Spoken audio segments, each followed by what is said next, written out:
Last ভিডিওতে আমি আমার কন্ট্রোলটা করেছিলাম, বাট বলেছিলাম সেট করার জন্য আমি পরের ভিডিও আবার নিয়ে চলে আসবো। সো আজকে আমি ব্লাশ দেবো এবং এই ভিডিওতে আমি দেখাবো ব্লাশ দিয়ে কিভাবে আমি আমার কন্ট্রোলটাকে সুন্দর করছি। সো আমি খুব পিচ কালার টাইপের একটা মানে ব্লাশ নিয়েছি এবং আমি এই ধরনের একটা ব্রাশ ইউজ করছি। ব্লাশ ইউজ করার জন্য ভিন্ন ভিন্ন ধরনের ব্রাশ আছে, সেগুলো অ্যাপ্লাই করতে পারো, বাট আমার কাছে আপাতত আসলে এটাই আছে।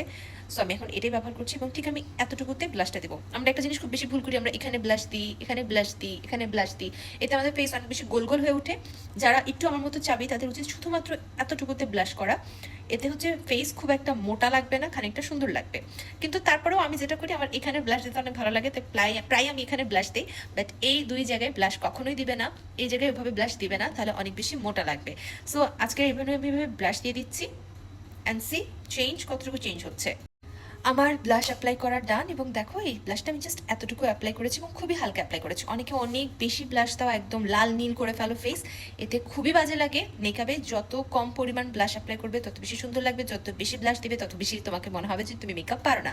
সো এখন যেটা করবো, আমি পাউডার দিয়ে আমার মেকআপটাকে সেট করবো, একটা ফেস পাউডার দিয়ে বা কম্প্যাক্ট পাউডার দিয়ে। সেটার জন্য ফলো করতে হবে নেক্সট ভিডিও।